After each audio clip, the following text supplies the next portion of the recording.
Andy Hatch here at Uplands Cheese. We're a dairy farm and cheesemaker in southwest Wisconsin, right in between Dodgeville and Spring Green.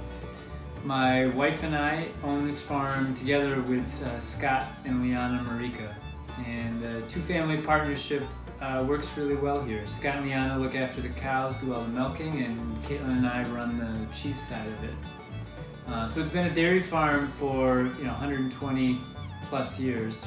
There's been cheese making here for 20 years, and Scott and I are the second generation to run it. We both started here as hired managers for the previous owners. It was a two-family setup when we got here, and we eventually bought them out and stepped right into their shoes. It's been a nice, slow transition and a great 20-year run for a company that started out very, very small and is now still pretty small. We make just 2 cheeses and send them out around the country. Specialty cheese shops, a few grocery stores and restaurants. And we've been growing steadily over the years, and looking forward, we need to keep growing. And we've been lucky to receive one of the DATCP dairy processor grants, and it's going to help us grow. We're very grateful for that. So we're here in one of the cheese caves in our creamery, which is on our dairy farm. The barn is about 75 feet that way, and this cheese, Pleasant Ridge Reserve, this was yesterday's batch, was made about 15 feet on the other side of that wall. We make just 2 cheeses here on our farm. In the summer months, when the cows are on pasture, we make this, Pleasant Ridge Reserve. And then in the fall, when the cows start eating hay, for just a couple of months, we make a small soft cheese called Rush Creek Reserve. And then we dry our cows off for the winter and all hibernate for a couple of months.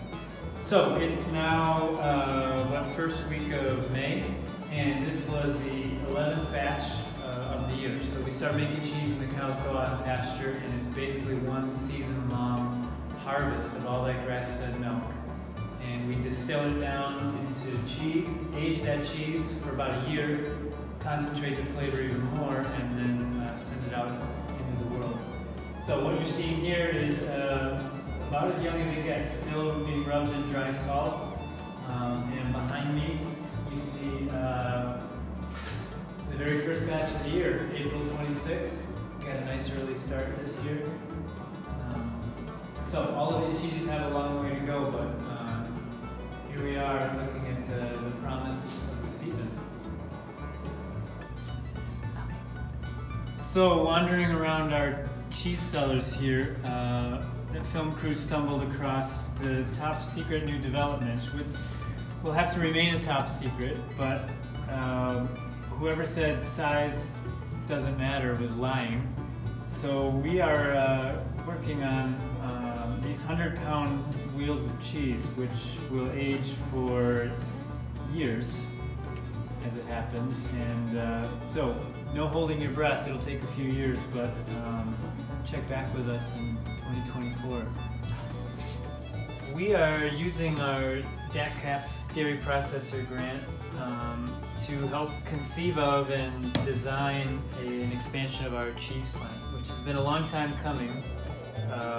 Scott and I bought this farm 8 years ago, and we've doubled in those last 8 years, and have made it work, but now we need to take the next step and increase our capacity. And so after years of drawing on the back of napkins, we now, with the grant money, have been able to hire a professional engineering firm and put those drawings into action. And so we will spend the next couple of months fine-tuning these drawings and hopefully start building in the fall and have it ready for next year. So what you see here is our existing cheese plant, which will hopefully double in size.